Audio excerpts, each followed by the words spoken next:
देखो, वो घर आने वाला है। उसकी तरफ देखना भी मत। हाँ, मैं तो जोर से भाग लूंगा आंखें बंद करके बस। हाँ, और फिर कहीं गिर जाएगा टकरा के। तो फिर मैं करूं क्या? जब भी उस घर की तरफ देखो तो वही एक अजीब सी परछाई डांस करती हुई। चलो चलो। अरे वो देखो, 2 दिन से वो आदमी एक ही जगह पर खड़ा है। अरे आदमी नहीं है, आत्मा है, आत्मा। हाँ, लगता है आत्मा अटक गई है। लेकिन ये है कौन? ये यहाँ तो वो बुढ़िया रहती थी, वो आजकल दिखाई नहीं देती। शायद मर गई है या कहीं गायब हो गई है। अरे तो फिर यार यह कौन रहा है? उसकी तो एक भतीजी भी थी। अरे हाँ, दोनों यही रहती थी। अब दोनों की दोनों गायब है, लेकिन कहाँ? पकड़ो यार, आज मैं देख के ही आता हूँ क्या है। क्या? आ रहा हूँ। समर प्लीज, पागल हो गया क्या? समर, अरे रुको ना, मैं आ रहा हूँ। यहाँ प्लीज रुको, मैं आ रहा हूँ। ओके। क्या कर रहा है तू? इसको ना कुछ ज्यादा हीरो बनने की आदत है। समर प्लीज मत जाओ। Summer, summer, summer, summer.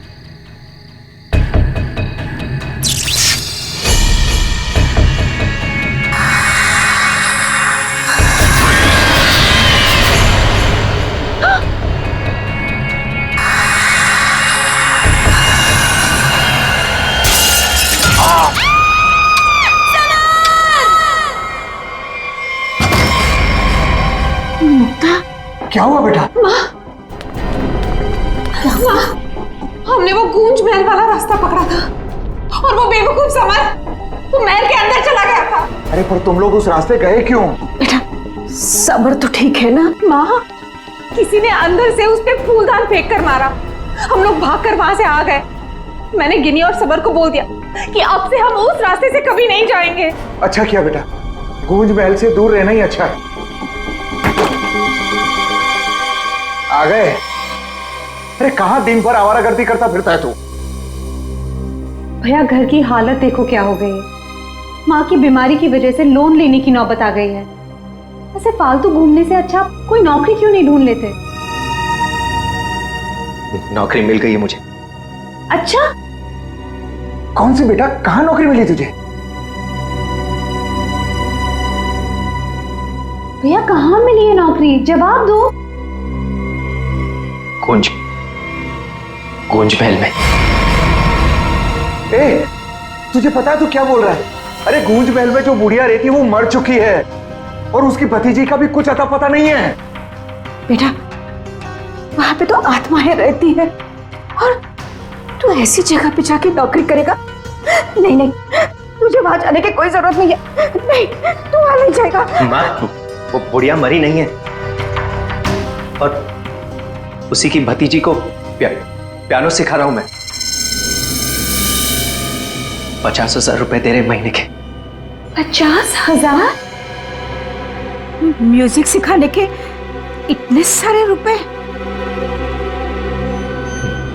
माँ, मैं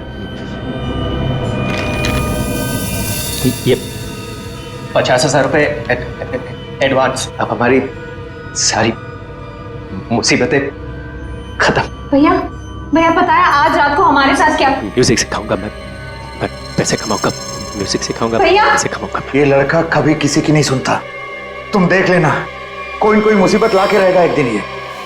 बल्लू को नौकरी मिल गई और उसने मुझे बताया भी नहीं। और ये ऐसे अजीब से बर्ताव क्यों कर रहा है? वो देखो देखो कैसे अपने आप से बातें कर रहा है। पता नहीं किससे बातें करते रहता है। बल्लू, बल्लू। हाँ हाँ हाँ, मुझे जाना होगा समर। बल्लू हमारी बात तो सुनो। मुझे काम के लिए लेट हो रहा है। गूंज महल में मेरा इंतजार हो रहा है। बल्लू, बल्लू मेरी बात सुनो, वहां मत जाओ।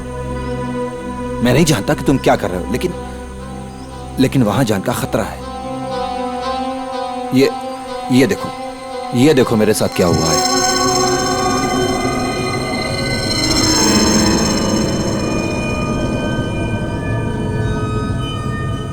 क्या हुआ?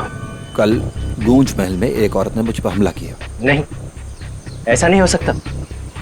वहां तो सरिता आंटी और उनकी भतीजी ईशा रहती है। वो बहुत अच्छे लोग हैं, ऐसा नहीं कर सकते।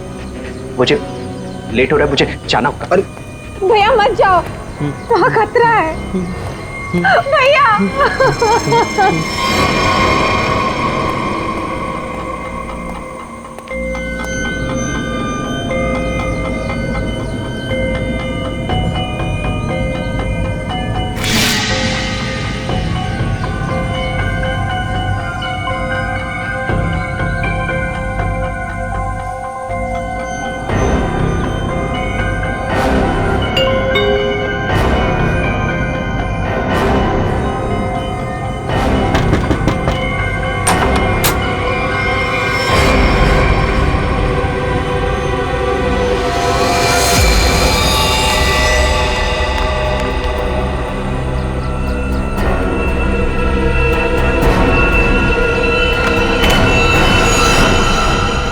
मैंने तो इस लड़के से सारी उम्मीद ही छोड़ दी है।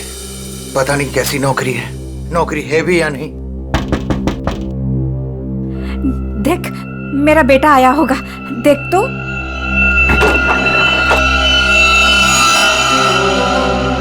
भैया भैया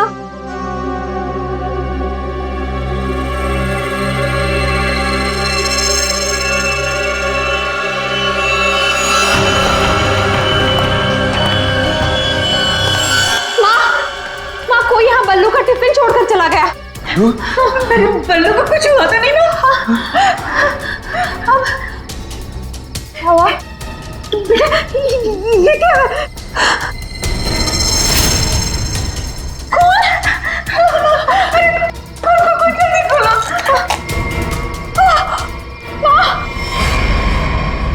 ये है वो गूंज महल जहाँ पे आपका बेटा बलविंदर यानी बल्लू कल आया था और उसके बाद से वो वापस नहीं आया।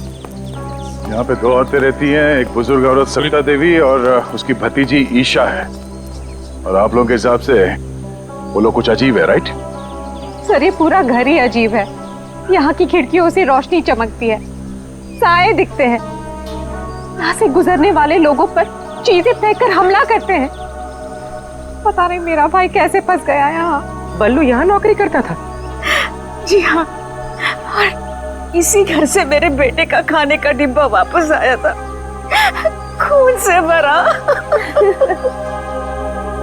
और सर जब पता लगाने के लिए मैं अपने दोस्तों के साथ यहाँ आई थी तो हमने दरवाजा खटखटाया, आवाजें लगाई, डोरबेल बजाया, लेकिन किसी ने जवाब नहीं दिया।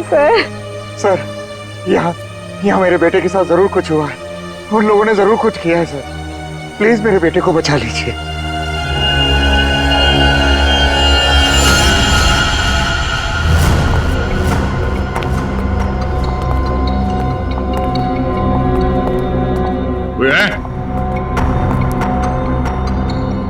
क्या तो कोई दिख नहीं रहा? आत्मा कहाँ दिखाई देती है सर, सीधी अटैक करती है। सर यहाँ पर बल्लू, सरिता और ईशा, इनमें से कोई होना ही चाहिए। सरिता जी हैं भी या नहीं किसी को कुछ नहीं पता सर। लोग तो यहाँ तक कह रहे हैं कि सरिता जी की मौत हो चुकी है। यहाँ हुआ तो है कुछ।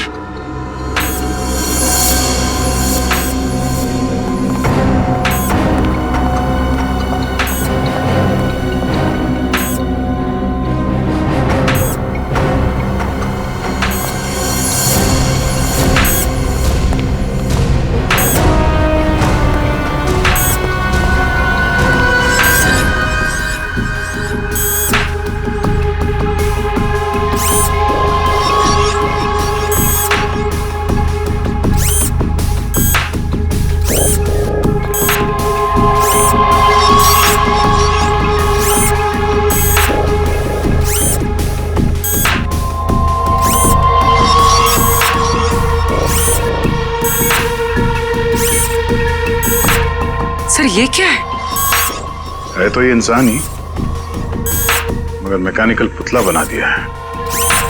खुद ताली बजा रहा है।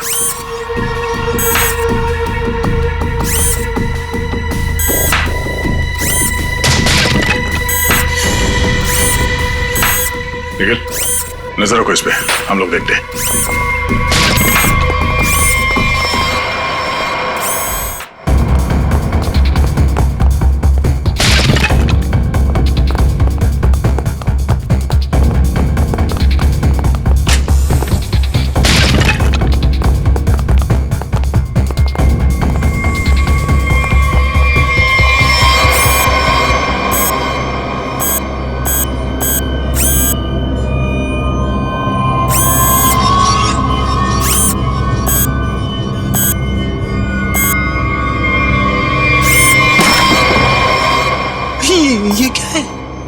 रोबोट जैसा कुछ है। इसके एक्शंस और मूवमेंट्स देखो कितने मैकेनिकल है।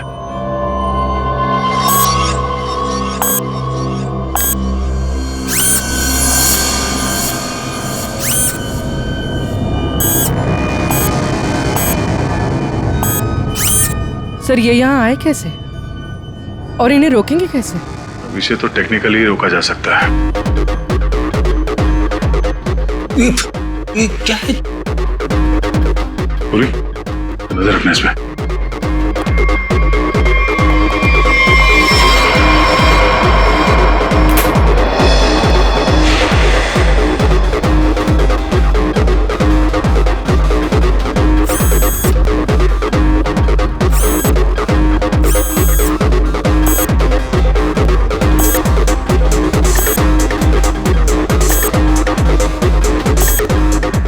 तीन यंत्र मानो, सब लोग अपने मूवमेंट्स ऐसे ही दोहरा रहे हैं। कौन है ये लोग और इन लोगों के साथ ऐसा किसने किया?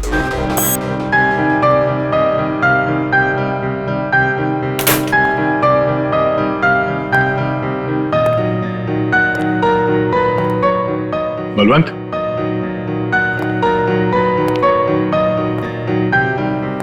बल्लू, बल्लू,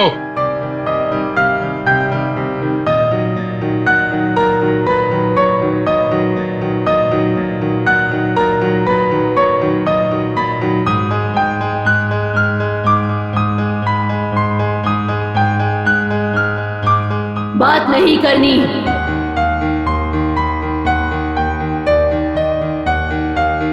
क्या हो गया तुम्हें? और तुम ये लड़की की आवाज में बात क्यों कर रहे हो? और ये तुम्हारे कपड़ों पे ये खून कैसे? हाँ? बल्लू इधर देखो, मैं तुमसे कुछ बात कर रहा हूं, मेरी तरफ देखो।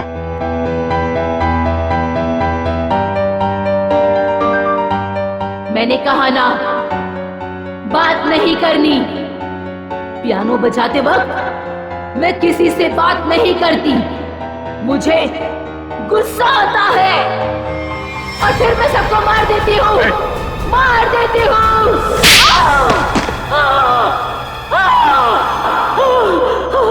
बोलो, बोलो।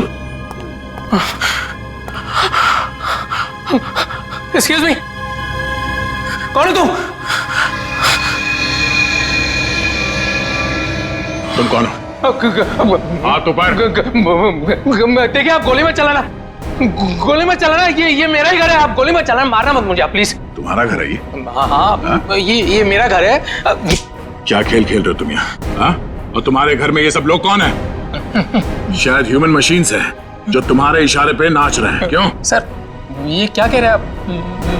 मैं नहीं जानता सर। मेरी कंसर्न क्या आपको बताता हूँ सर। ये मेरा घर है और यहाँ पर जो है ना सर, मेरी सरिता आंटी और मेरी एक कजिन है ईशा, वो रहती है सर। वो कैसी है वो देखने के लिए आया था सर मैं। That's my only concern. ये कौन है मैं नहीं जानता। आप कौन? सीआईडी। सीआईडी? मेरा नाम आकाश है, मैं सूरत में रहता हूँ सर, और यहाँ पर है ना हर 2-3 महीने में एक बार आता रहता हूँ। सर प्रॉब्लम क्या हुई मैं आपको बताता हूँ। उनका फोन है ना स्विच ऑफ आ रहा था, तो मुझे पता नहीं चल रहा था कि क्या हुआ है, और फिर अब यहाँ पर आकर देखता हूँ तो आपको यहाँ पर ये इसके शर्ट पर खून लगा है। सर मेरी आंटी और ईशा को इसने कुछ किया तो नहीं ना सर? इसने मार तो नहीं डाला ना उन्हें सर?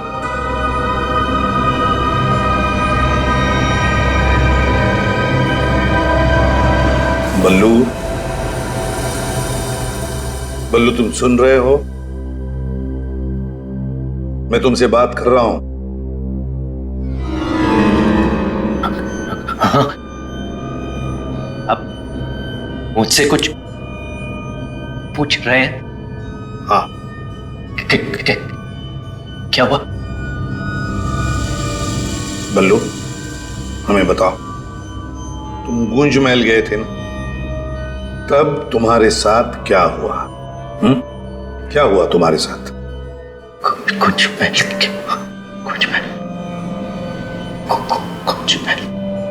तुम ईशा को म्यूजिक सिखाने गए थे ना वहां पे? वहां पे क्या हुआ था? सरिता और ईशा कहाँ हैं? सर सर मुझे समझ नहीं आ रहा है कि आप लोग इसे इतना प्यार से क्यों पूछ रहे हैं। He's a criminal, criminal। Sir इसी ने मेरी आंटी और ईशा को कुछ किया है, और वहां पर आपको जो इंसानी पुतले मिले थे ना, सब इसी का किया धरा है। शक तुम्हारे ऊपर भी है। तुम्हारे घर में मौत का खेल चल रहा था और तुम्हें मालूम तक नहीं।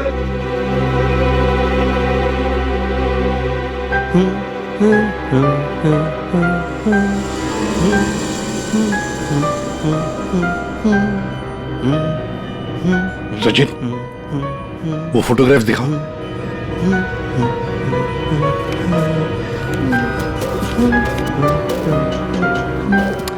इन तस्वीरों को ध्यान से देखो, बताओ कौन है ये लोग और इनका ये हाल किसने किया? ये सब लोग जिंदा है, जिंदा है। ये लोग तुम्हें जिंदा लग रहे हैं? हाँ हाँ, जिंदा जिंदा। मुझे बताया गया था कि ये रिश्तेदार हैं और म्यूजिक सुन रहे। ये झूठ बोल रहा है सर, इनमें से कोई मेरा रिश्तेदार नहीं है। सर ये ड्रामा कर रहा है, सबको मार दिया और अब क्या बकवास कर रही है? तुम्हें चाय के लिए कहा था ना, चाय किधर है? हाँ? ये ईशा कुछ बोल क्यों नहीं रही? ये अकेला क्यों ताली बजा रहा है? हाँ? मम्मी को बोल देता हूं, रुकूं या भाग जाऊं? कितना बड़ा और डरावना घर है। सर आप मेरी बात सुनिए सर, ये पूरा का पूरा पागल हो चुका है। He's a psycho killer। Bablu क्या हुआ था कल जब तुम ईशा को म्यूजिक सिखाने गए थे? कुछ याद है वहां पे क्या हुआ था? हा? क्या हुआ था वहां पे? चाय चाय पिलाई थी उसने। हाँ बराबर। चाय चाय चाय। तो फिर ईशा कहाँ गई? बल्लू, बल्लू, किसका खून था तुम्हारे कपड़ों पर? हाँ? फिर दया पर हमला क्यों किया तुमने? कपड़े। अरे मेरे कपड़े बदल गए। मेरे कपड़ों पे खून था। खून था कपड़ों पे। खूनी के कपड़े पे खून ही होता है। एक मिनट, आप जरा उधर चलो। चुप रहिए, पीछे बोलिए मत। चाय लेके आओ। ईशा को ये आदमी तो किसी भी सवाल का जवाब ठीक ठीक दे नहीं रहा।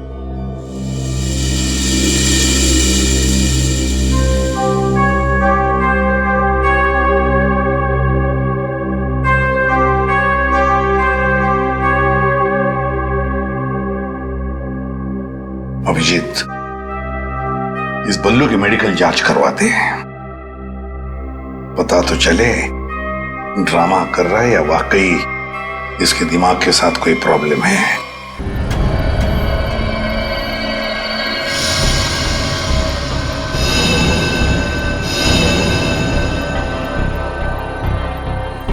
बल्लू की कमीज पर एक लड़की का खून लगा हुआ।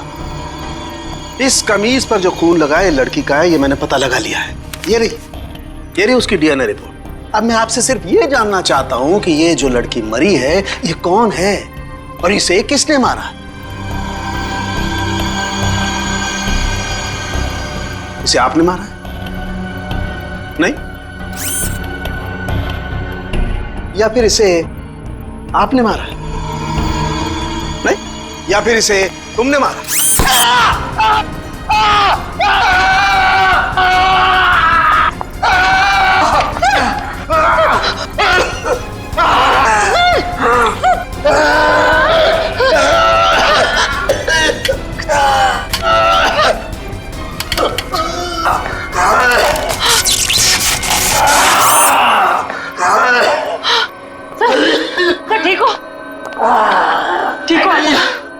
गॉड!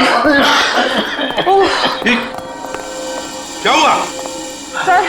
सर इस पुतले के हाथों में सर की गर्दन अटक गई थी। बहुत जल्दी छूट गए। हाँ, छोड़ दिया, बहुत जल्दी छोड़ दिया, क्योंकि ये पुतले ना तो मशीन है, ना ये पुतले पूरी तरह से इंसान है। तो फिर ये कि ये टैक्सीडर्मी और रोबोटिक का मिला जुला रूप है। सर, ये टैक्सीडर्मी और रोबोटिक्स क्या होता है?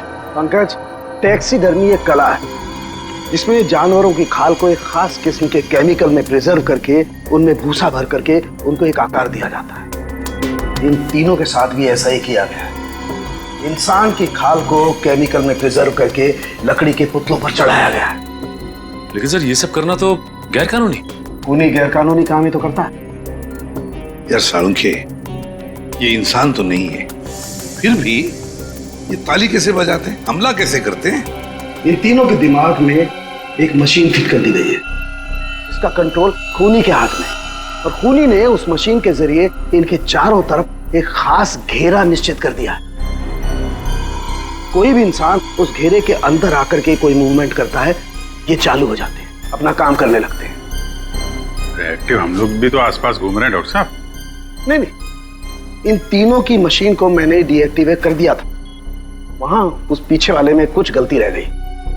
अब बॉस, और ये एक्टिविटी इनकी मेमोरी में पहले से फिट है। और इतना ही नहीं बॉस, इनके अंदर और भी बहुत कुछ है। आओ दिखाता हूं। ये देखो, लकड़ी का बुरादा, कॉटन और उसके ऊपर इंसान की चमड़ी। बनाने वाले ने तो बना दिया बॉस, लेकिन वो भूल गया कि इंसान की चमड़ी में और जानवर की चमड़ी में एक खास फर्क होता है। इंसान की चमड़ी जानवर जैसी मोटी नहीं होती है, इसीलिए उसे कितना भी केमिकली ट्रीट कर लो, कितना भी केमिकल में डाल लो, वो इंसान की चमड़ी जैसी नहीं रह सकती है। इसीलिए इनकी चमड़ी जो है जगह जगह से सिली हुई। फिर भी टिक नहीं रही है। और दूसरी बात, ये सारी चमड़ियां ज्यादा पुरानी नहीं है, बस कुछ ही दिन पहले इन्हें मारकर निकाला गया है। पर उस घर का तो कोना कोना छान मारा गया था, एक भी ऐसी लाश नहीं मिली जिसकी खाल उधेड़ दी गई हो। वो कहीं और बनाता है ये ह्यूमनॉइड, अपने घर पर नहीं। तीनों की कोई मिसिंग रिपोर्ट नहीं है, कोई आईडी वगैरह नहीं मिली। है कौन ये लोग? तारिका जी, ये जो कपड़े पहने थे इन लोगों ने, उनसे कुछ पता चला आपको? कुछ खास नहीं, तीनों के कपड़े से बस एक लेबल मिला है, किसी टीएल टेलर का लेबल है। TL Taylor?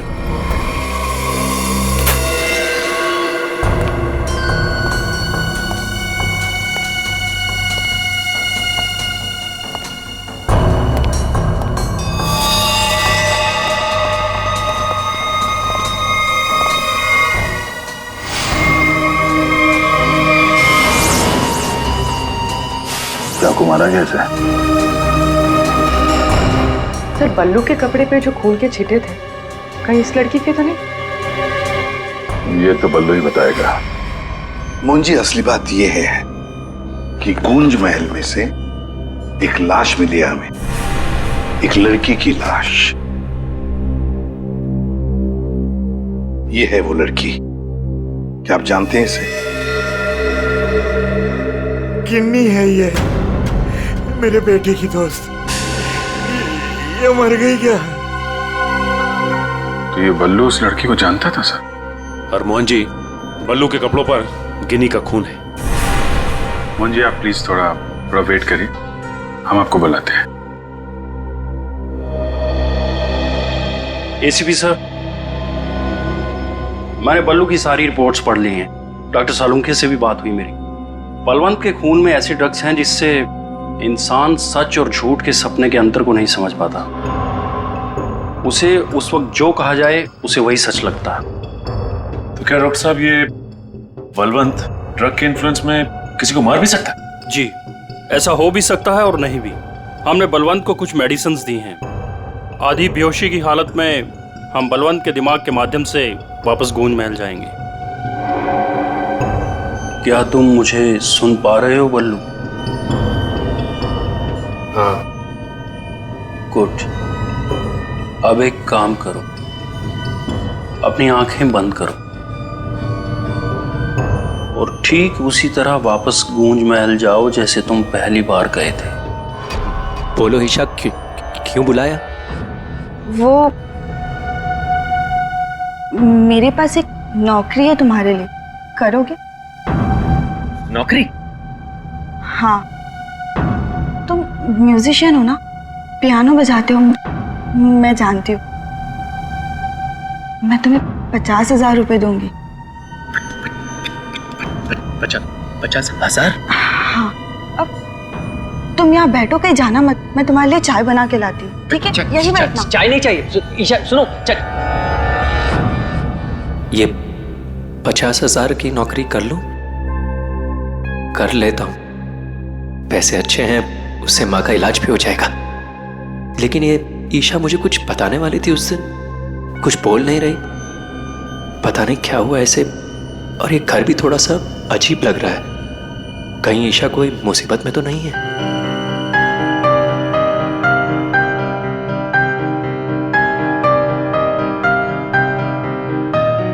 शायद यही ईशा की आंटी है, Sarita ji. Excuse me ma'am. Hello. अच्छी ट्यून है।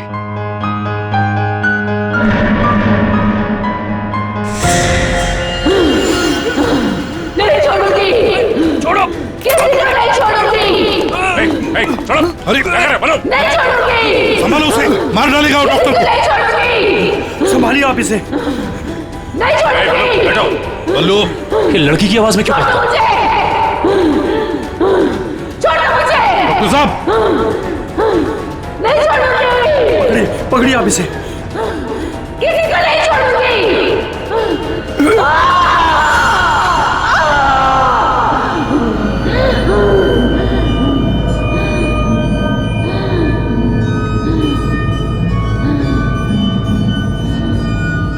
नहीं छोड़ूंगी, अब किसी को नहीं छोड़ूंगी। पुतला बना दिया, परेशान कर दूंगी।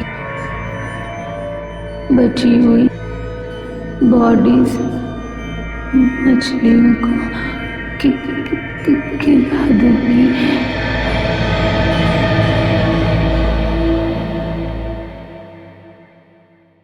डॉक्टर साहब, क्या हुआ क्या है इसे?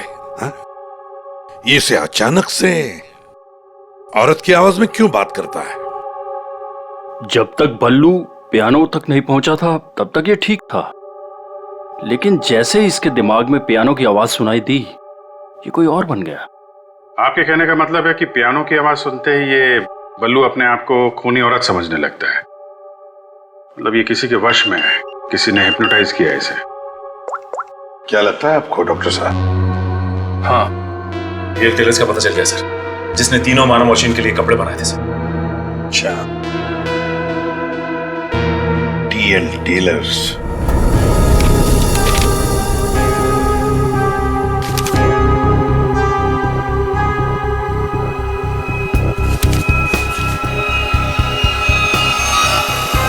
सब्जी? हाँ, अभी आया। देखिए सर, ये ऑर्डर एलपी प्रोडक्शन का है। 19 दिसंबर 2015 को कपड़ा दिया था और 1 जनवरी 2016 को 5 कॉस्ट्यूम और नाप भी है, और ऑर्डर देने वाली का नाम भी है, रॉबी का, और फोन नंबर भी है सर। 91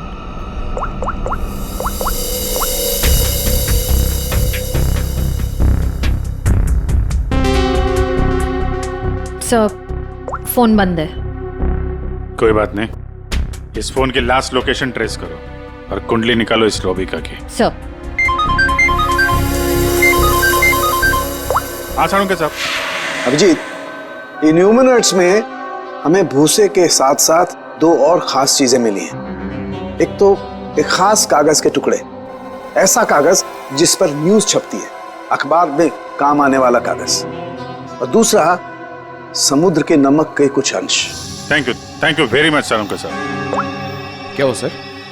एक कारखाना ढूंढो जहां पे अखबार को छापने का कागज बनता और वो जगह समंदर के करीब हो।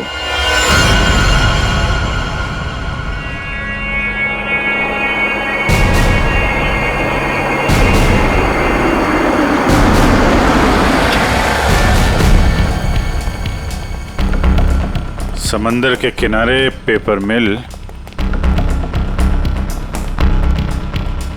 और वो भी बंद पड़ी हुई।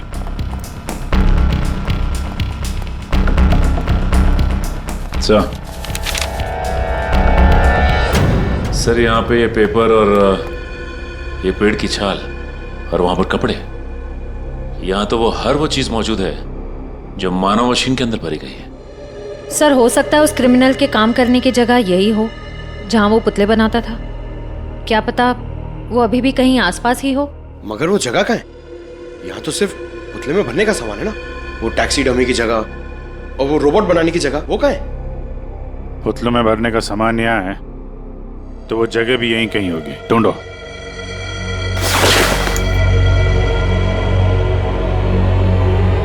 सर!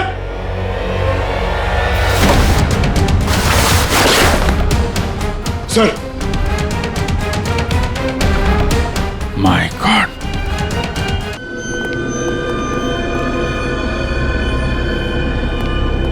तो ये वो जगह है जहां पे ह्यूमन मशीन बनाई जा रही है।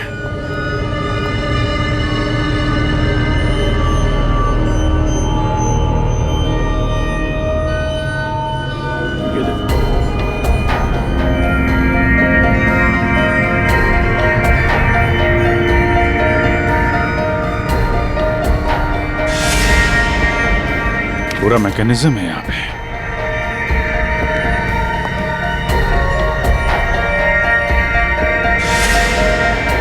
सर! हाँ? सरिता जी का रोबो। Oh no.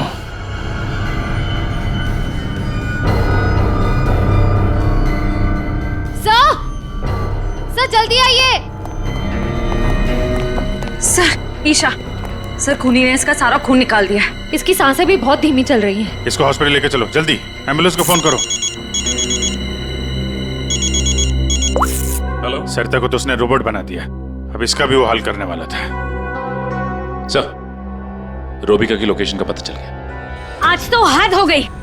कब से वैनिटी में इंतजार कर रही हूँ। कोई मुझे सीन समझाएगा या फिर मैं पैकअप अनाउंस कर दूं। काजल, काजल कहाँ हो तुम? नहीं चाहिए मुझे काजल। सॉरी रोबिका मैडम, एक्चुअली वो स्क्रिप्ट में थोड़ा सा चेंज हुआ है। व्हाट? सीन में चेंज हुआ है? लास्ट मिनट में डायलॉग्स कैसे याद करूंगी? एनीवे, स्क्रिप्ट दो। मैम एक्चुअली जो सीन होने वाला है ना, वो स्क्रिप्ट आपके को स्टार के पास है। How can you do this? तुमने स्क्रिप्ट मुझसे पहले को स्टार को दे दी। तुम जानती हो ना मैं कौन हूँ।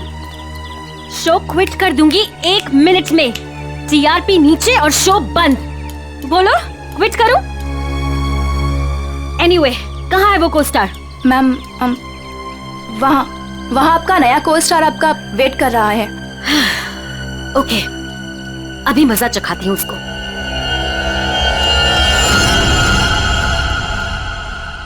हेलो, कोई है? यहाँ तो कोई नजर नहीं आ रहा। हेलो, कोई है यहाँ पर? हेलो, हेलो, कोई है? पता नहीं ये काजल भी ना यहाँ क्यों भेज दिया मुझे।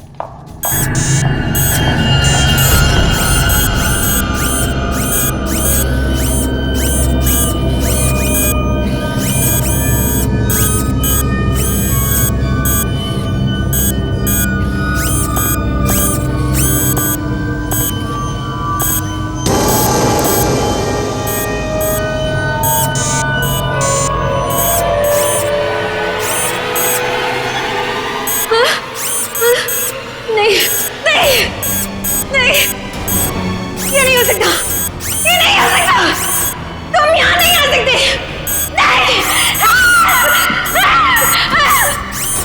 Hello miss Rubika.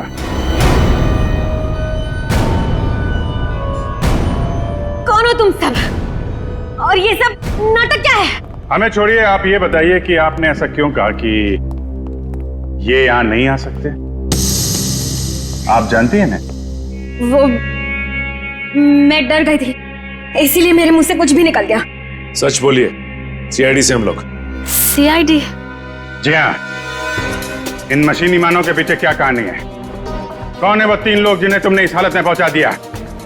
ईशा और सरिता के साथ क्यों किया तुमने ऐसा? मैं सामने जरूर हूं, लेकिन इसके पीछे दिमाग किसी और का है। किसका है? लेकिन सर, आपने हम सबको यहाँ क्यों बुलाया है? हाँ सर, मेरी समझ में ये नहीं आ रहा है कि आप लोग किस किस को पकड़ेंगे। कभी बल्लू पर शक, कभी हम लोगों से पूछताछ। आखिर आप लोग चाहते क्या है ना? कुछ तो बताइए सर, ये सब किसने किया है? सारे सवालों का जवाब मिल जाएगा, लेकिन यहां आप लोगों को बुलाया है एक कहानी सुनाने के लिए। कहानी? जी हाँ, कहानी। कहानी एक इंसान की जिसका दिमाग बड़ा शातिर था। उसके दिमाग में एक प्लान पल रहा था, लोगों को मारना, फिर रोबोटिक्स और टैक्सीडर्मी के जरिए उन्हें वापस जिंदा करना। और ऐसे में वो मिला एक खूबसूरत लड़की से, जिसकी एक बेरहम आंटी थी जो उसे बहुत तंग कर रही थी। उस लड़के के दिमाग में एक आइडिया है। उसने उन दोनों को एक बहुत बड़े कोठी में शिफ्ट करवा दिया।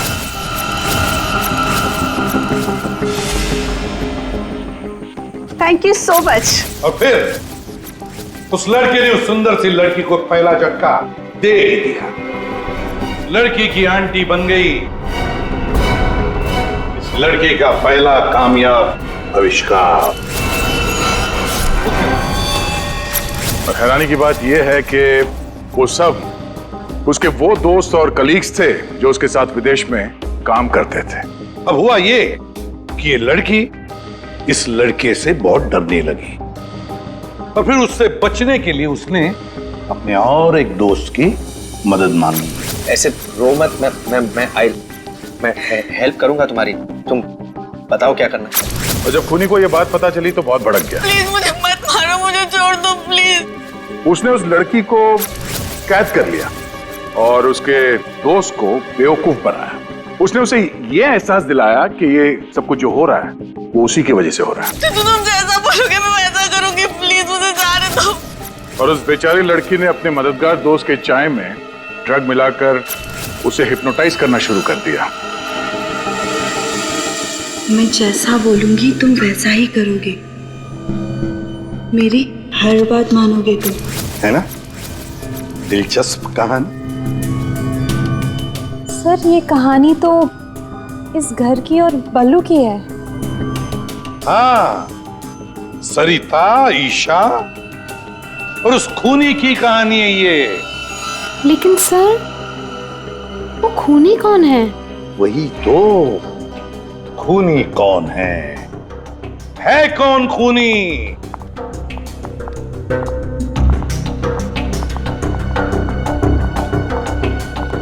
कहां फंसा दिया तुमने मुझे? तुमने तो कहा था कि ये कोई एक्सपेरिमेंट है, तुमने तो खून ही कर डाले। ये सब तुमने किया समर? हाँ, ये सब मैंने किया, और ये सब मैंने किसी और वजह से नहीं। ये सब मैंने सिर्फ इसलिए किया क्योंकि मैं चाहता हूं कि साइंस की दुनिया में मेरा नाम सुनहरे अक्षरों में लिखा जाए, और कि मेरे इतने बड़े एक्सपेरिमेंट को वो लड़की, वो ईशा बर्बाद कर देना चाहती थी, और इसके लिए उसने उस बल्लू से मदद भी मांगी। और तुमने बल्लू के चाय में वो ड्रग मिलाकर उसके दिमाग में ये बात बिठा दी कि वो एक औरत है और उसे लोगों को मारना है, और उसके लिए ट्रिगर थी पियानो की वो धुन। बल्लू को लगभग मेरा पूरा राज पता चल चुका था, ठीक है? और गिन्नी को पड़ी हुई थी बल्लू को बचाने की। तो अपने एक्सपेरिमेंट को बचाने के लिए मुझे को दोनों को मारना ही था। और आप बताइए, अब जो लोग मर चुके हैं उनका असली कातिल भी तो चाहिए ना लोगों को। बस इसीलिए मैंने बल्लू को फंसा दिया और गिन्नी को मार दिया। साइंस की दुनिया में अपना नाम सुनहरे अक्षरों में देखना चाहते थे तुम। दिमाग तो था, है, पर क्या करें, विकृत है, विकृत। अपने इस घटिया एक्सपेरिमेंट के लिए न जाने कितने मासूम लोगों की जानें ली तुमने। तुम्हें जीने का कोई हक ही नहीं है।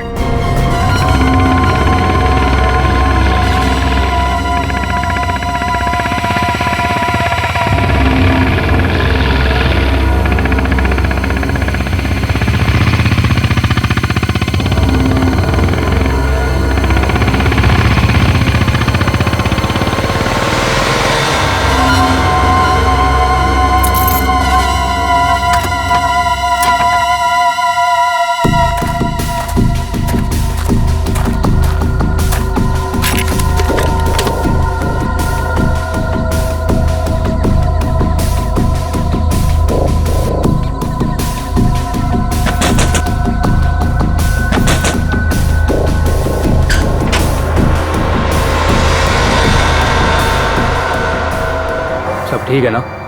कोई गड़बड़ तो नहीं हुआ ना? हमारे रहते बच्चे चुपचाप भी नहीं कर सकते, वो दोनों चुपचाप हैं। अच्छा ये बताओ सुनील भैया, तुम्हें मना किया था ना इनके सामने एक दूसरे को नाम से मत पुकारना।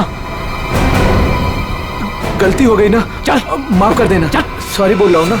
गधा कहीं का। नहीं अदिति, रोना मत, हम जल्द से जल्द छूट जाएंगे। उनका फोन आया? नहीं आया। काम पूरा होने तक हमें इंतजार करना पड़ेगा, फिर देखते हैं क्या करना है। एक मिनट, लगता है वो लोग आ गए। अब किसी भी वक्त ये काम हो जाएगा। बहुत अच्छे, जैसा होगा फिर मुझे बताना, ओके?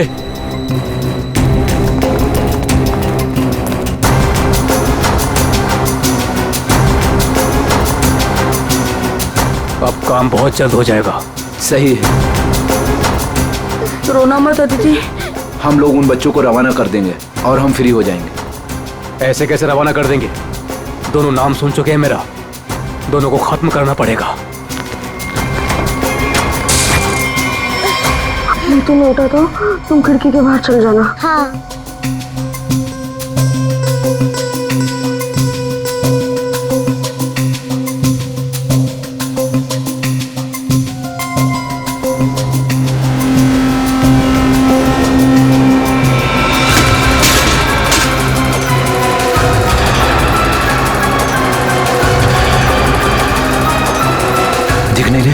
कहाँ गए ये दोनों? रुको मैं देखता हूँ।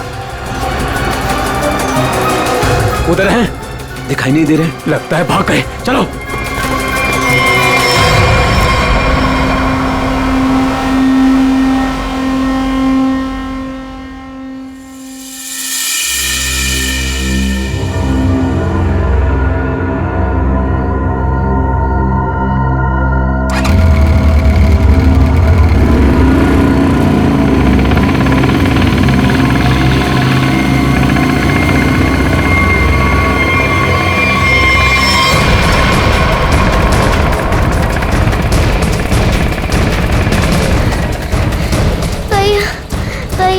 चला नहीं जा रहा है।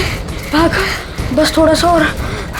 भैया वो रहे बच्चे। अरे रुको, चल भागा।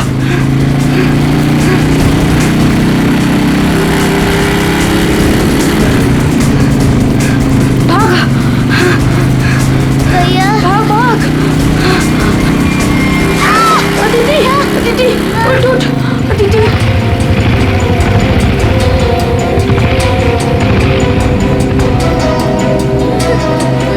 अदिति उठो। भैया नहीं, मुझको नहीं जाया जा रहा है। प्लीज अदिति।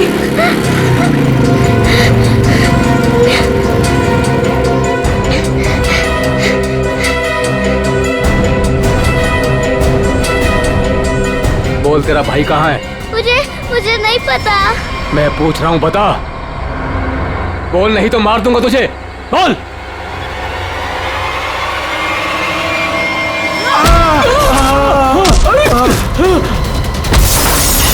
अरे डमरू, गन देख। देखता हूँ कहाँ पर है गन? अरे मिल गया। अरे क्या? अरे गधे, मैं हूँ। छोड़। गन देख, गन ढूंढता हूँ। इधर दिखाओ। ये रहा गन। हाँ, दे। लगता है बच्चे भाग गए। चलो ढूंढते हैं, बच के जाने नहीं चाहिए, खास करके वो बच्चा। चलो।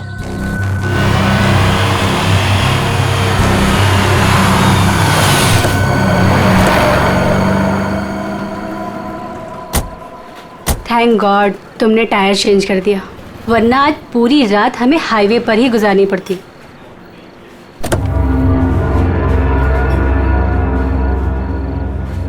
आ जाओ दीदी, आराम से आराम से संभाल के।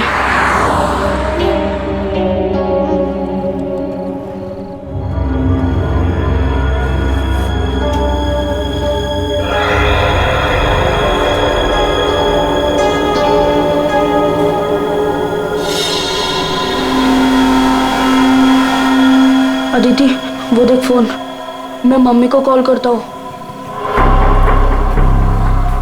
संभल के अदिति, आ जाओ।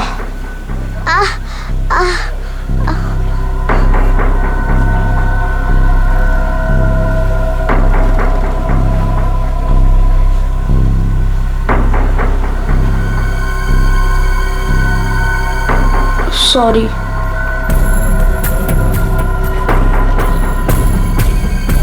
तुम बैठो इधर।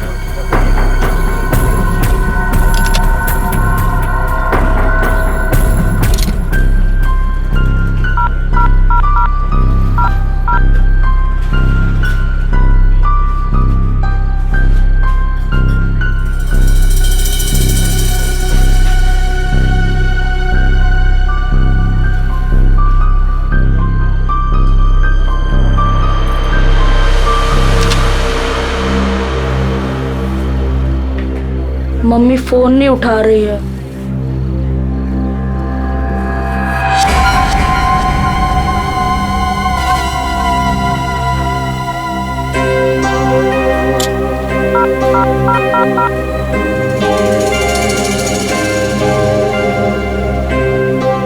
Hello CID.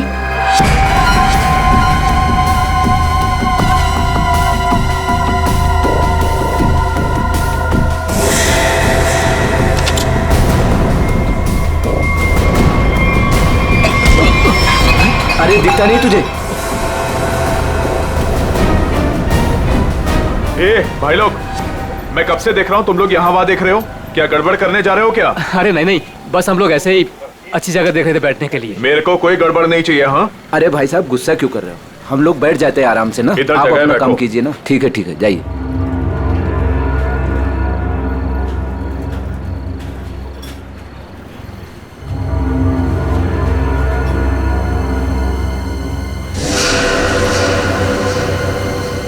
अरे यार, बच्चा दिखाई नहीं दे रहा। अभी तो यही खड़ा था। यहीं कहीं होगा।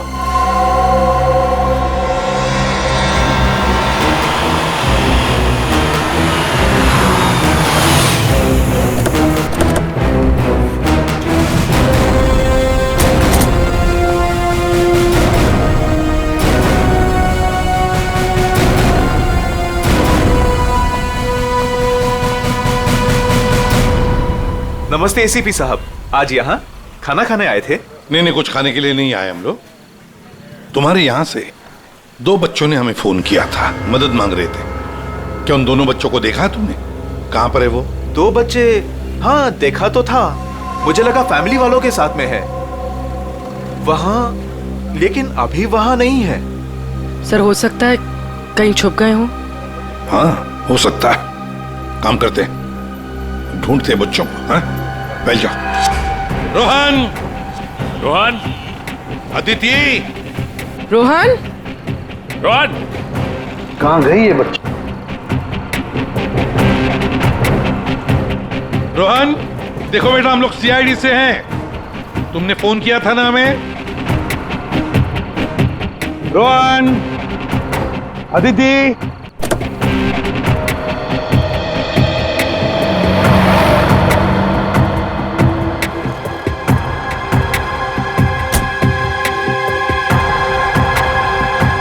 संभाल के। आ जाओ आ जाओ आ जाओ आ जाओ।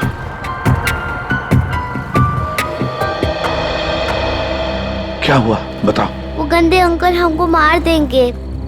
देखो बेटा, अब तुम्हें कोई कुछ नहीं करेगा। घबराओ मत, हम लोग हैं ना। ये क्या हुआ, मोच आ गई? हाँ। पूर्वी आओ। ले जाओ इसे। पर ये बच्चे हमारी कार में कैसे? अंकल आंटी सॉरी, हम दोनों वो गंदे अंकल से बचकर आपके गाड़ी में छुप गए थे। अच्छा बेटा, जो दो गुंडे तुम्हारे पीछे पड़े थे, क्या वो अभी भी यहीं पर है?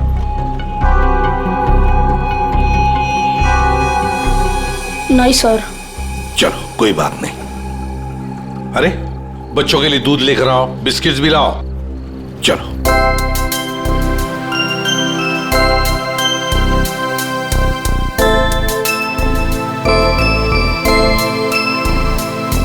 लाओ बेटा, ग्लास मुझे दे दो। Thank you. Thank you uncle.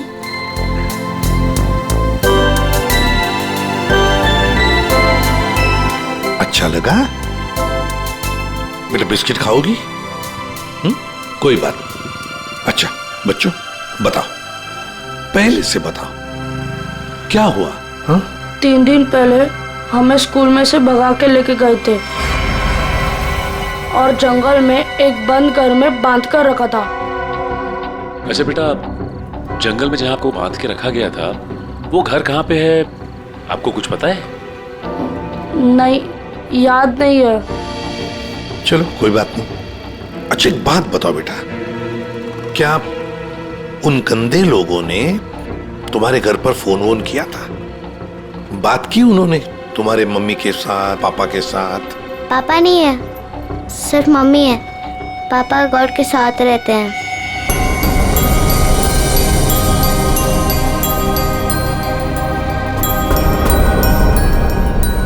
Sir, आपको फोन लगाने से पहले मैंने मम्मी को फोन लगाया था। फिर? लेकिन मम्मी फोन नहीं उठा रही है। तुम्हारी मम्मी का फोन हमें दो, हम ट्राई करेंगे। 144688817। अच्छा कोई बात नहीं। सर फोन तो बज रहा है लेकिन फोन उठा नहीं रही है वो। सचिन, है ना बड़ी अजीब बात। एक माँ जिसके 2 बच्चे किडनैप हुए हैं, वो मम्मी हमें कांटेक्ट तक नहीं करती, फोन पर भी अवेलेबल नहीं। ये कैसे हो सकता है? गड़बड़ है, कुछ ना कुछ तो गड़बड़ जरूर है। काम करो, अभिजीत को फोन करो, उसे नंबर दो और उससे कहो वो ट्रैक करे जल्दी। सर। ACP uncle. हाँ बेटा। मुझसे एक गलती हुई थी। गलती? कैसी गलती बेटा? अंकल, मैंने ना वेटर अंकल के टिप में से 1 रुपया लिया था। क्यों? मुझे कॉल करना था। किसे फोन करना था? आपको। हमको फोन करना था? कोई बात नहीं, बहादुर हो तुम। सर। हाँ। रोहन के मम्मी के फोन की लोकेशन उत्तन के किसी रिसोर्ट में बता रही है सर, और अभिजीत सर भी वहीं आने वाले हैं। अच्छा, उत्तन।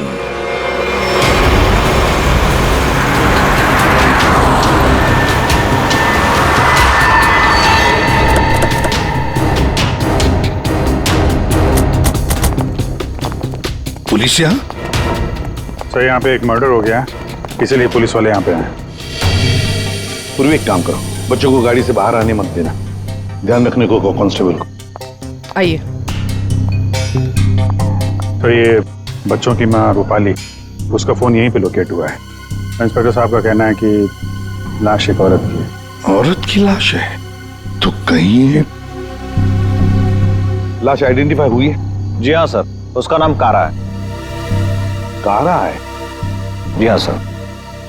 सर वो लोग जो खड़े हैं, कारा उन्हीं के ग्रुप से है। एक्चुअली उन लोगों ने ही कारा के बॉडी को पहली बार देखा था। ये बच्चे अगर बाहर जाना चाहते हैं तो आप इनके साथ जाना। जी ठीक है, और कोई भी इनसे मिलने आएगा तो आप हमें कांटेक्ट कीजिए। जी बिल्कुल बिल्कुल। और ये कारा की पार्टी कहाँ है? तो ऊपर वाले फ्लोर पर। एक काम करो अभिजीत, तुम ऊपर जाके वो आईना कर लो, मैं यहाँ पूछताछ करता हूँ। Yes sir.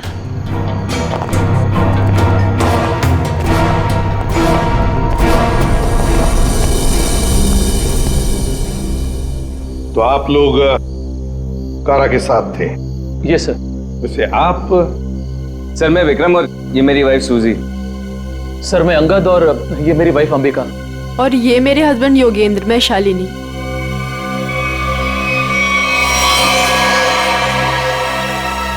आपके हाथ पर क्या है? खून कैसा? सर वो कारा की बॉडी पलटते वक्त हाथ पे खून लग गया था। अच्छा, एक मिनट, यहाँ ना।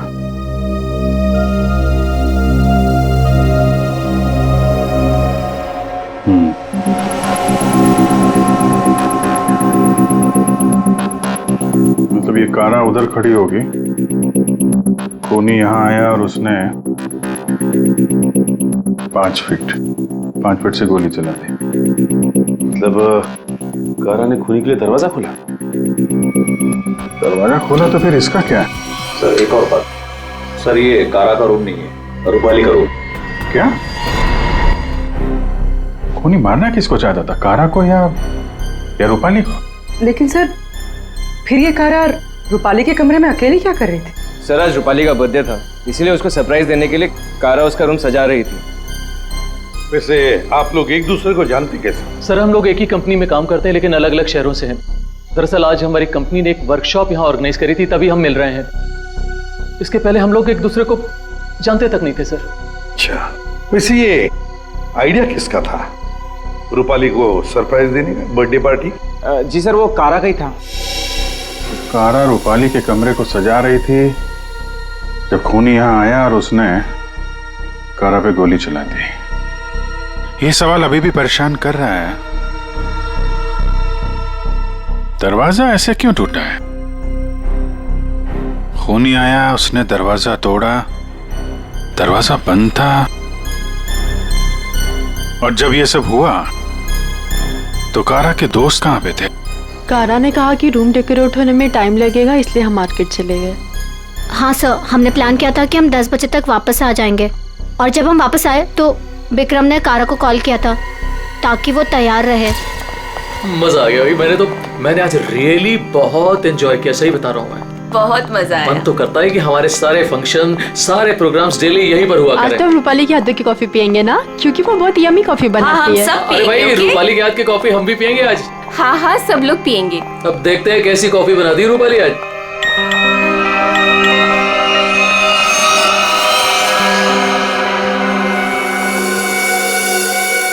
क्या हुआ, रुक क्यों गई? कुछ नहीं, तुम लोग एक काम करो ना, तुम लोग रूम में जाओ, मैं आती हूँ। और ये चाबी लो। ये रूपाली, लो प्लान तो फेल हो गया। इट्स ओके, हम लोग चलते हैं, वो आएगी सरप्राइज हो जाएगी। Let's go.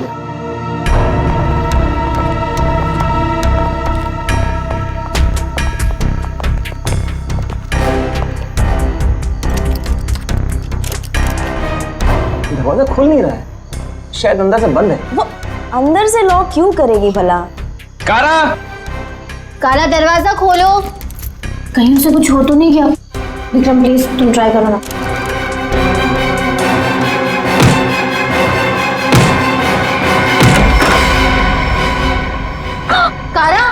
कारा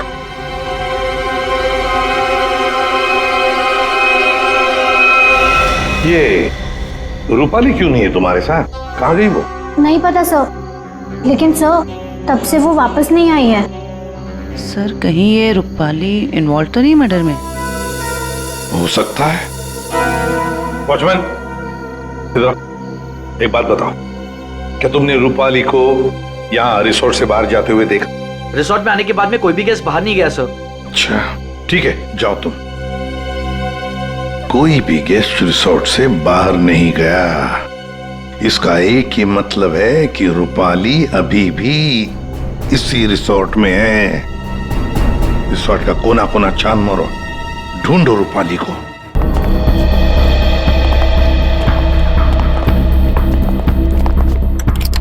निखिल चेक करो।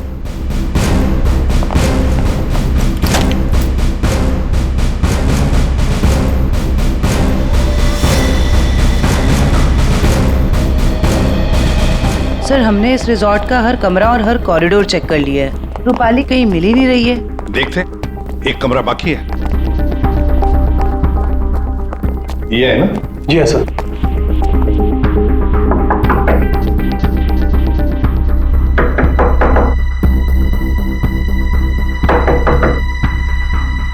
सर गेस्ट दरवाजा नहीं खोल रहा है। शायद कहीं गए होंगे। सर ये रूम मिस्टर संदीप ने 3 दिन के लिए लिया था। काउंटर पर की नहीं है, इसका मतलब है कि वो अंदर ही होंगे। मास्टर की से खोलो। ओके।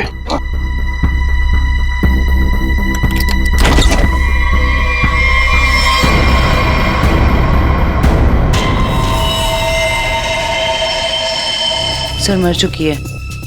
माय गॉड, रोहन और आदित्य की मां रूपाली।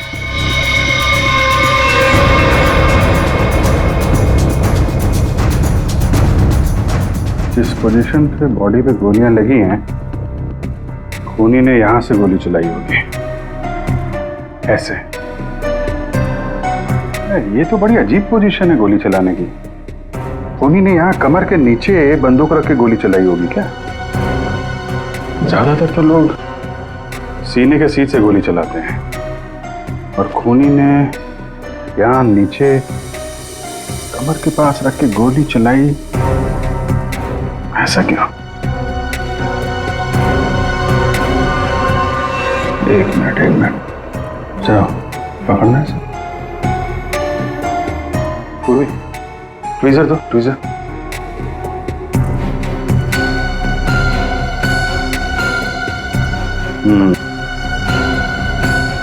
लगता है ये है वो चौथी गोली।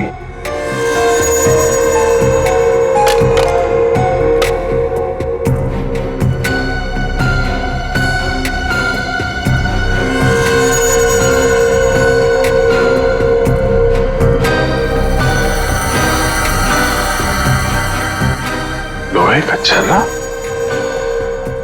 ये किस किस्म की गन यूज की है खूनी ने? सर एक और चीज, अगर खूनी कमरे में आया और कारा का खून कर कर चला गया तो फिर ये दरवाजा अंदर से कैसे बंद था? चिटकनी किसने लगाई? राइट, क्योंकि चिटकनी अंदर से लगी थी, इसीलिए कारा के दोस्तों को दरवाजा तोड़कर अंदर आना पड़ा। कमरे से बाहर निकलने का दूसरा कोई रास्ता भी नहीं है, और यहाँ पे जितनी खिड़कियां हैं वो भी अंदर से बंद है। खून हुआ कैसे? बड़ी उलझी हुई पहेली है ये। सिर्फ यही उलझन नहीं है विजय, किसी ने रूपाली को भी मार दिया है, और वो भी तीर से। सर पहले रूपाली के बच्चे किडनैप हुए, फिर कारा का खून रूपाली के कमरे में हुआ, और फिर रूपाली का भी खून हो गया। सर रूपाली की लाश जिस कमरे से मिली है संदीप, उसका नाम भी नकली है और आईडी भी नकली है। ये संदीप की फोटो देखिए, इसकी दाढ़ी और मूछें बड़ी अजीब लग रही है। हाँ फ्रेडी, दाढ़ी मूछें तो अजीब है ही, पर इसका चेहरा भी अजीब है। मेरा मतलब है ये अपना चेहरा छुपाने की कोशिश कर रहा है। जयंती, इस कमरे के बाहर का सीसीटीवी फुटेज दिखाओ मुझे। यस।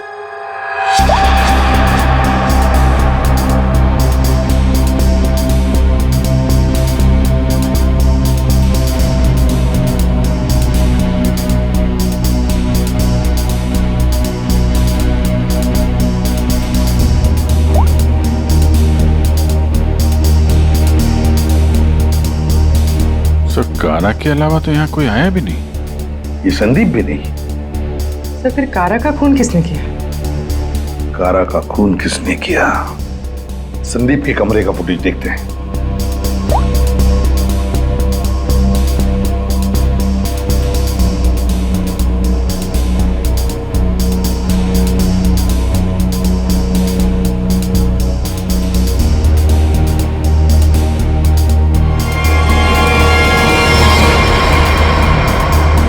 सर किसी ने कैमरे पे सीमेंट लगाया है।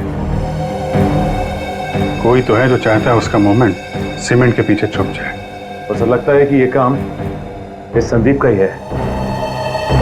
पता लगा ही लेंगे कौन छुपा था उस सीमेंट के पीछे। सर जिसने भी सीसीटीवी कैमरा पे सीमेंट लगाया है वो नहीं चाहता था कोई उसे देखे।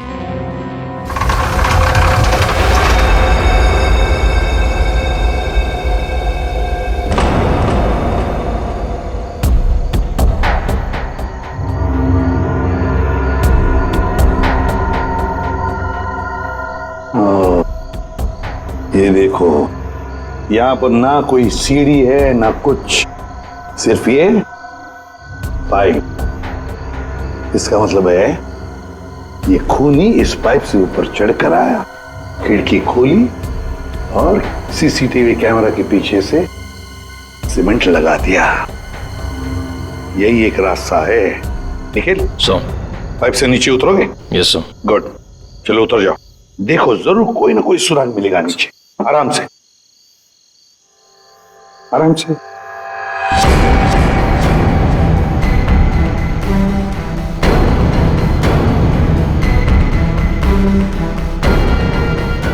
निखिल संभाल के।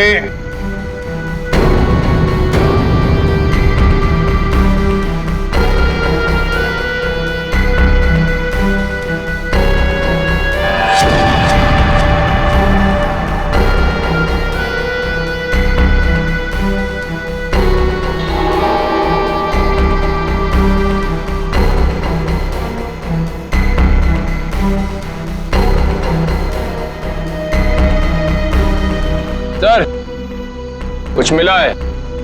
क्या मिला है? Cotton, synthetic cotton sir. Synthetic रुई? सर, ये क्या हो रहा है यहाँ पे? ये होटल है या सर्कस? वो तो पता लगा ही लेंगे फ्रेडी। इस होटल में दो खून हुए हैं। खूनी पाइप से चढ़कर खिड़की से अंदर आता है, सीसीटीवी कैमरा पर सीमेंट लगाता है और 2 खून करके भाग जाता है। कौन हो सकता है ये खूनी? कौन? इस होटल का ब्लूप्रिंट मंगवाओ। सर, ये दोनों खून तो पहले ही बन गए। पहले कारा का खून हुआ, उसके कमरे में चारों तरफ से कमरा बंद था। यही नहीं पता चल रहा है खूनी अंदर आया कैसे। और अब ये रूपाली के तीर की पहेली। सर, वो आखिरी कॉल जो रूपाली को आया था, शायद उसी कॉल से संदीप के कमरे तक पहुंचा, जहां वो मारी गई। अभिजीत, जरा सोचो, मान लिया कि संदीप ने खून किया, पर संदीप उस सीसीटीवी कैमरा पर सीमेंट क्यों लगाएगा, जबकि उसने अपने चेहरा ही बदल दिया था, दाढ़ी मूछें लगाई थी, भेष बदल दिया था। हा? बात तो सही है सर, चेहरा बदल लिया तो सीमेंट लगाए या ना लगाए क्या फर्क पड़ता है? अभिजीत, लगता ये संदीप अपने आप को नहीं, कुछ और छुपाना चाहता था। क्या क्या छुपाना चाहता था वो?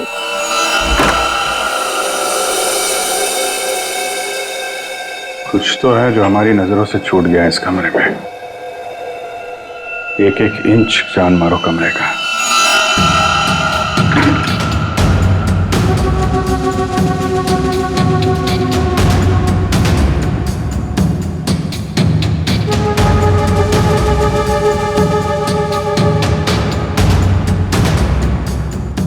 Ready, 1 minute. हिलना मत, हिलना मत, हिलना मत।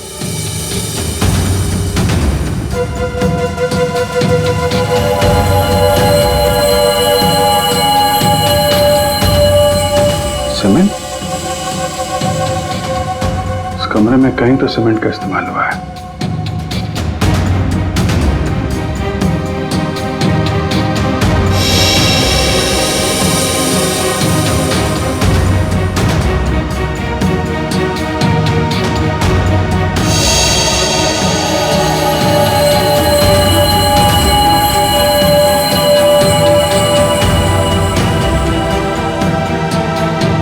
सर, हाँ? ये देखिए सर, यहाँ पे तो छेद है।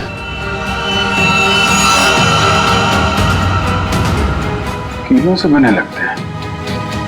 सर, यहाँ पर भी 2 होल। अरे सर, यहाँ पे भी 2 छेद है।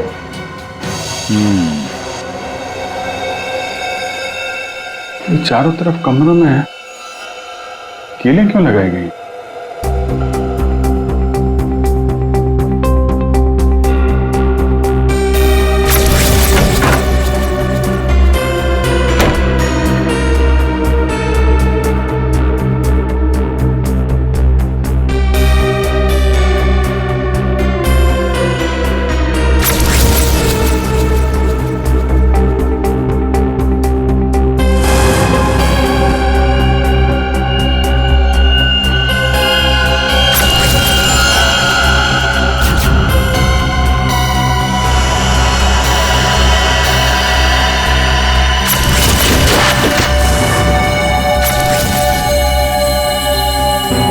तो ऐसे चलाया गया था वो तीर।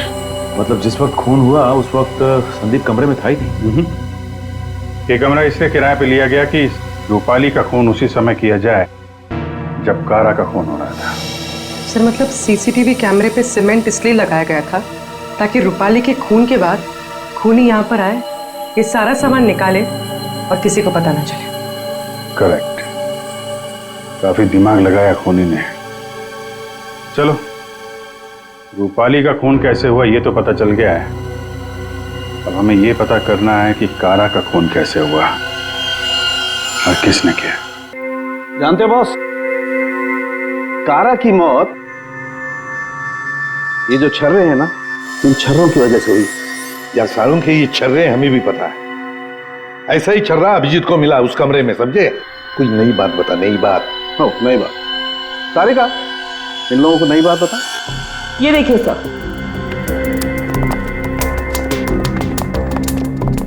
नई बात यह है कि इसके बॉडी पे ये यहाँ कुछ मिला है और ये गोली नहीं है। आए तो फिर ये शरीर में घुसा कैसे? है नोखिली चीज, स्टेनलेस स्टील है बॉस। यही बोलने वाला था मैं भी सारुण के।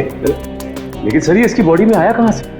बात तो ये है सर। अरे यार, जहां से छर्रे आए वहीं से ये आया। जहां से छर्रे आए थे वहीं से, फिर तो वापस जाना ही पड़ेगा कमरे में।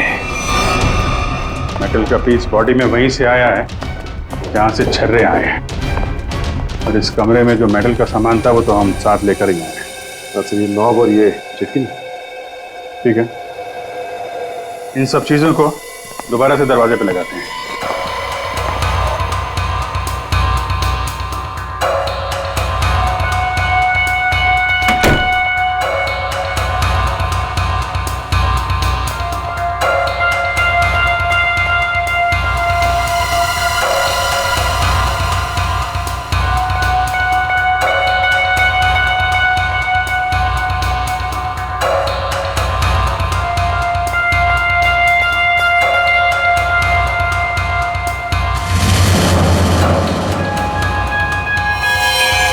तो ये तो फिट नहीं हो रहा है।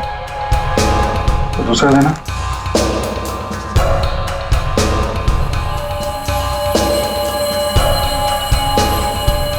वो देना। ये पुराना है और ये नया। ये चक्कर है, ये तो बाहर का है।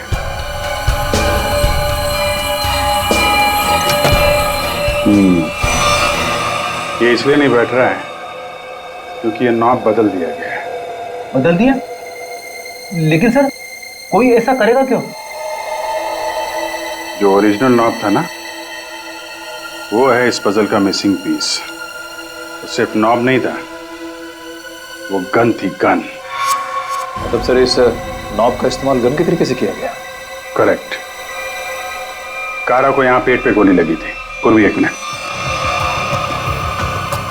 अगर वो नॉब वाली गन यहाँ पे लगाई जाए तो उसकी हाइट के हिसाब से कारा के पेट में जो छर्रे और मेटल के पीस गया था वो इसी गन से गया था। सर ये काम तो वही कर सकता है जो उस कमरे में आता जाता हो या फिर यहाँ रहता हो। है तो ये रूपाली का कमरा, और रूपाली के बच्चे किडनैप हुए थे तो कहीं खूनी ने उसे जबरदस्ती ये काम करवा लिया और फिर रूपाली का मुंह बंद कर दिया उसका खून करके। सर लेकिन ये नॉब से बनाई हुई गन ये तो हमें कहीं मिली नहीं। तो खूनी के पास है। कारा का खून होने के बाद खूनी यहाँ वापस आया, वो नॉब वाली गन लेके चला गया और यहाँ पे ये नया नॉब फिट कर गया। इस ग्रुप में से रूपाली का खून हुआ और कारा का। कुछ तो ठीक नहीं है इस ग्रुप के अंदर। है तो ये किसी ग्रुप वाले का ही काम जो आसानी से पाइप के सहारे ऊपर नीचे आ जा सकता हो। जरा सबकी कुंडली निकालो।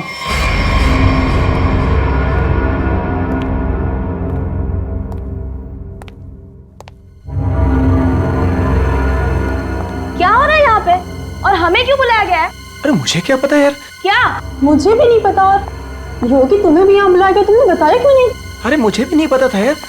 अरे तुम लोगों को भी यहाँ बुलाया गया है? हाँ। और अंगद नहीं आया? आखिर हो क्या रहा है यहाँ पर? हम लोगों को बुलाया क्यों गया यहाँ पर? अरे अब हम लोगों को क्या यार? योगेंद्र, मुझे पसीना क्यों आ रहा है? अरे पसीना कहाँ यार? पसीना तो ऐसे ही वो पसीना की क्या? तुझे कुछ ना कुछ मालूम जरूर है। Angad please calm down.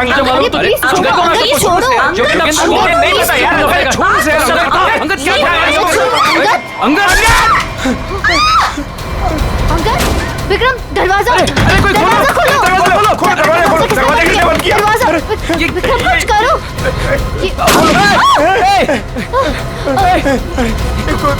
गोली कौन चला रहा है? ये गोली कहाँ से आ रही है? गोली ये गोली कौन चला रहा है?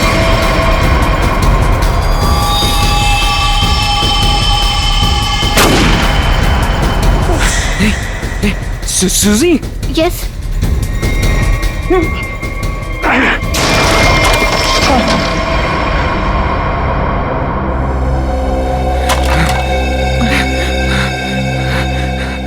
इस गन को कंट्रोल कर रहा था और तुम लोग मेरा नाम ले रहे थे, हैं? देखा? विक्रम!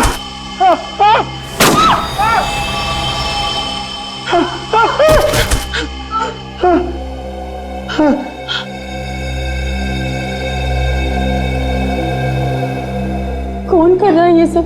योगी, अब सिर्फ हम दोनों ही बचे। तुम चिंता मत करो। मैं तुम्हें यहाँ से बाहर निकलूंगा। चलो। खिड़की। लेकिन वो तो बहुत छोटी है। तुम वहां से कैसे निकलोगी?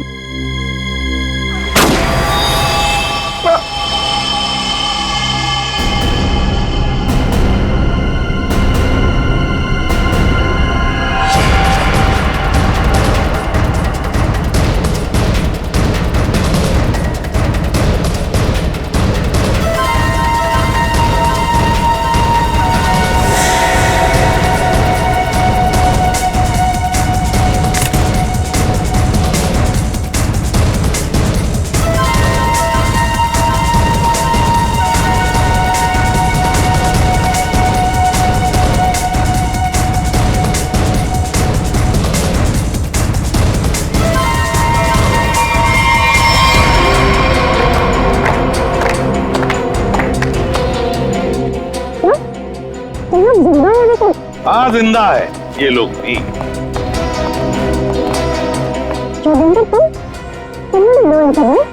क्या करे बेचारा, करना तो पड़ता नाटक, जैसे तुम आज तक करती आई। पूर्वी, शालिनी के नाटक का पर्दा तो ऊपर उठाओ।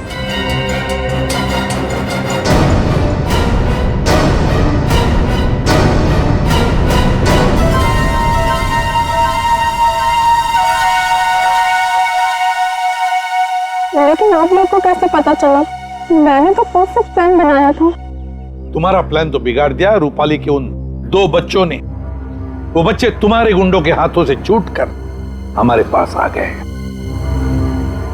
हमने सारी बातों को मिला के देखा तो पता चला कि कारा और रूपाली की मौत में आप में से ही किसी का हाथ है। सबका बैकग्राउंड चेक किया गया तो एक बात सामने आ गई कि आप बहुत बड़ी जिम्नास्ट हैं।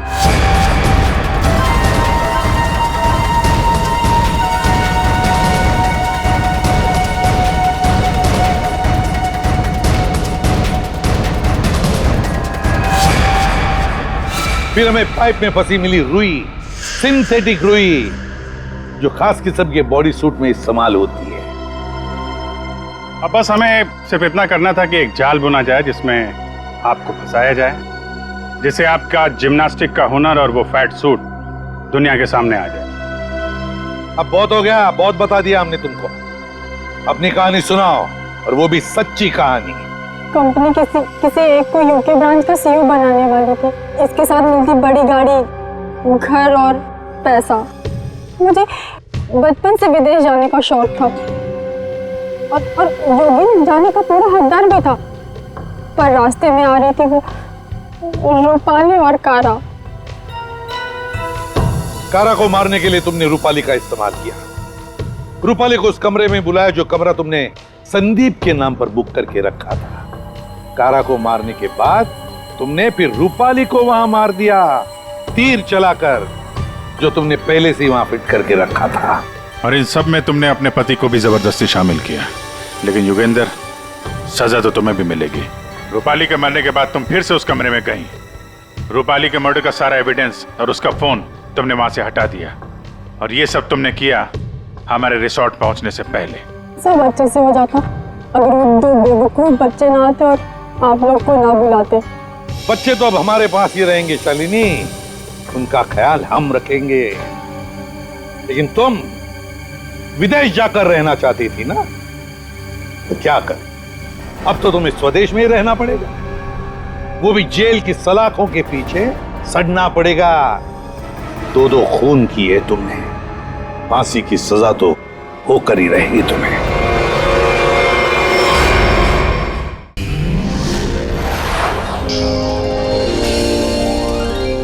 CID के और भी मजेदार और सस्पेंस से जुड़े एपिसोड्स को देखने के लिए हमारे चैनल को सब्सक्राइब करें और बेल आइकॉन दबाना ना भूलें।